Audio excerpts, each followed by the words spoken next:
आप उसका एक गूगल पे सर्च करिए उसका नाम और आप एक बार उसको देख लीजिए, तो वो देखने से जो विजिबल मेमोरी होती है ना, वो विजुअल मेमोरी काफ़ी ज़्यादा अच्छी होती है लॉन्ग टाइम। देखिए पहली बार तो आपको क्वेश्चन के कीवर्ड्स को फाइंड आउट करने की ज़रूरत है, क्योंकि कीवर्ड जब तक आप फाइंड आउट नहीं करेंगे आप बेहतर आंसर नहीं लिख सकते हैं। और दोनों स्टेटमेंट को एनालाइज करिए, एक गलत होगा एक सही होगा, तो उन छोटी छोटी पहलुओं पे भी ध्यान दीजिए, जिससे पढ़ने से सिलेक्शन नहीं होगा क्योंकि टेस्ट ही आपको बेसिकली बताते हैं कि आप कहाँ या कितने पानी में हैं। तो वो दो तीन चीज़ें सर वो मस्ट है। ये बिल्कुल नेचुरल चीज़ है, आप मतलब ये तो फेज़ है बिल्कुल प्रिपरेशन का कि आप डीमोटिवेट होंगे और आप मोटिवेट होंगे।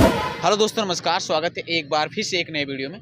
दोस्तों, इस समय हम उत्तर प्रदेश लोक सेवा आयोग भवन पर हैं। जैसा आप लोग जानते हैं कि यूपीपीएससी का इंटरव्यू चल रहा है और मैम अभी आए इंटरव्यू देकर। चलिए जानते हैं मैम से क्या क्या प्रश्न पूछा गया, साथ साथ जानेंगे कि मतलब यूपीपीएससी 2024 के प्रीलिम्स के लिए क्या स्ट्रेटजी होनी चाहिए, रिसोर्सेज वगैरह की भी बातें करेंगे।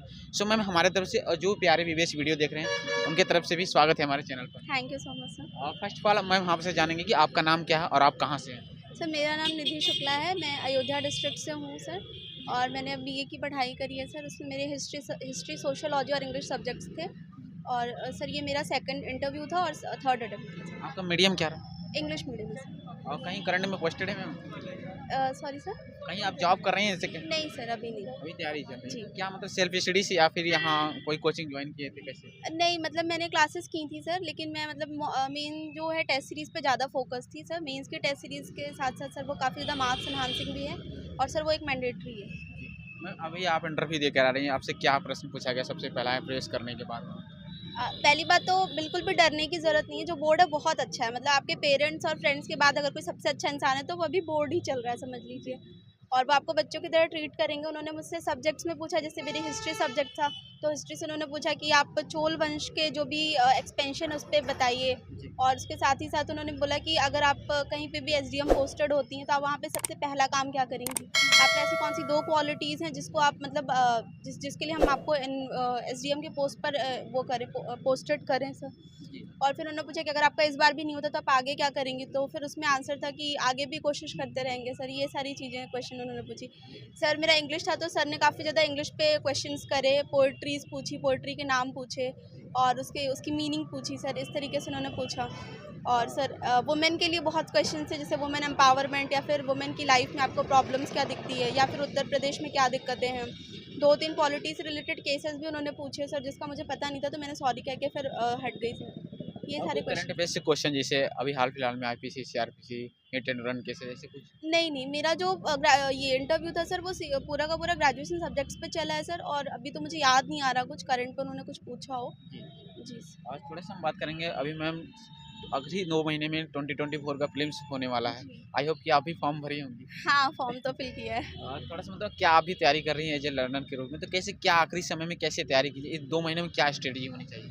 देखिए सबसे इम्पॉर्टेंट है कि revision is the best strategy. अगर आपने 2-3 साल पढ़ रखा है तो आपको अब सिर्फ रिवाइज करने की ज़रूरत है, क्योंकि आपके पास सारी चीज़ें अवेलेबल हैं। और 2-3 जो कॉमन सोर्सेज है, घटना चक्र से एमसीक्यूज़ करना, एक करंट अफेयर की मैगजीन, चाहे वो घटना चक्र हो सकती है या फिर मैंने तो एडुटेरिया से करी थी, वो करना है सर, ज़रूरी होता है। साथ ही साथ आपको मॉक टेस्ट लगाने होते हैं, क्योंकि टेस्ट ही आपको बेसिकली बताते हैं कि आप कहाँ या कितने पानी में हैं। तो वो 2-3 चीज़ें सर वो मस्ट हैं, उस पर आपको करना ही करना पड़ेगा। और सबसे इम्पॉर्टेंट है रिविज़न। अगर आप रिवाइज़ नहीं कर रहे हैं तो इट्स लाइक कि आप कुछ भी नहीं कर रहे हैं। मैम मॉक टेस्ट आपने कहाँ से लिया था? मॉक टेस्ट मैंने प्रीलिम्स के लिए तो खुद से ही ये मार्केट में जो अवेलेबल होते हैं उससे ख़रीद के लगाए थे।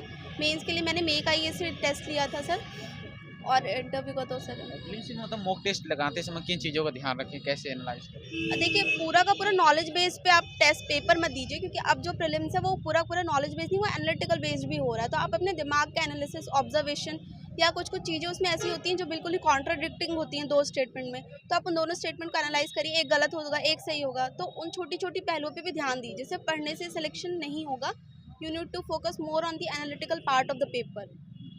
और थोड़ा सा मैम जो मेंस में आपने क्या बुकलिश अपनाई थी, जो रिसोर्सेज आपने फॉलो किया था उसके बताइए। मेंस में सर सर मेंस में मैंने जो जीएस 1 से लेकर जीएस 6 तक जो पेपर होते हैं, क्या क्या बुकें आपने पढ़ी थी? सर देखिए मेरा पेपर 1 और पेपर 1 से लेके पेपर 4 तक तो पहले से तैयार था, जो स्टैंडर्ड बुक्स हैं, और इल्यूसेंट भी मैंने पढ़ी थी, फैक्चुअल नॉलेज उसमें डालने के लिए सर। लेकिन सर पेपर 5-6 की बात करें तो मैंने ओनली आईएएस की बुक करी थी, फिजिक्स वाला की सर बुक आती है पेपर 5 पेपर 6 के लिए। वो एक पूरी क्वेश्चन आंसर फॉर्मेट में है, सिलेबस को बिल्कुल ही टॉपिक वाइज वो डिटेल्ड करती है। तो वो बुक जो है वो बेस्ट है क्योंकि आपको क्विकली रिवीजन हो जाता है और पूरी पॉइंट वाइज है, तो वो बेस्ट है। और 1 से 4 तक लिए क्या बुक लिस्ट आपने प्रेफ़र किया?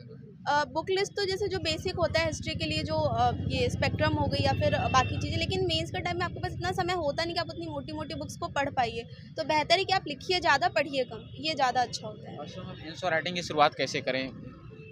फर्स्ट ऑफ ऑल कहाँ से स्टार्ट करें? देखिए पहली बार तो आपको क्वेश्चन के कीवर्ड्स को फाइंड आउट करने की ज़रूरत है, क्योंकि कीवर्ड्स जब तक आप फाइंड आउट नहीं करेंगे आप बेहतर आंसर नहीं लिख सकते हैं। और दूसरा है कि पहले दिन कोई नहीं सीखता आंसर राइटिंग, तो इस धोखे में नहीं रहना चाहिए कि किसी का सबसे अच्छा आंसर देखा तो अब वो मेरा बेस्ट आंसर मेरा कैसे बने।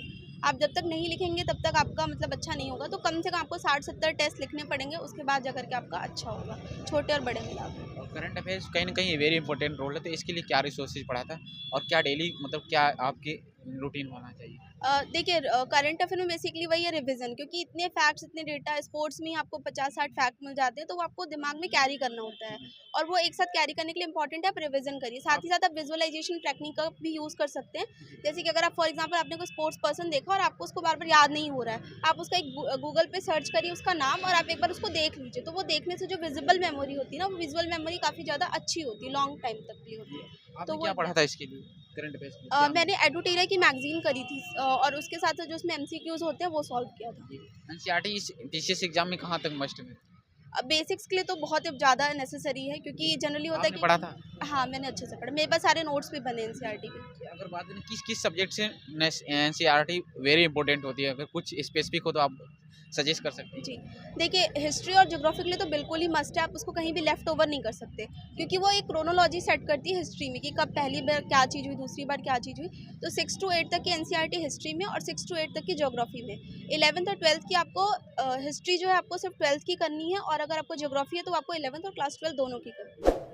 एक लास्ट क्वेश्चन रहेगा कि स्टूडेंट टेस्ट सीरीज लगाते हैं तो और कम मार्क्स आते हैं तो डिमोटिवेट हो जाते हैं कि मेरा इतना नहीं, तो मतलब कैसे उस अपने आप को मोटिवेट बनाए रखें, उस प्रेशर को कैसे हैंडल करें? देखिए ये बिल्कुल नेचुरल चीज़ है, आप मतलब ये तो फेज़ है बिल्कुल प्रिपरेशन का कि आप डीमोटिवेट होंगे और आप मोटिवेट होंगे। लेकिन ये एक लॉन्ग रन में सोचना चाहिए कि हर कोई अच्छा कर सकता है। अगर मैंने आज अच्छा किया तो कल कोई और बहुत अच्छा करेगा।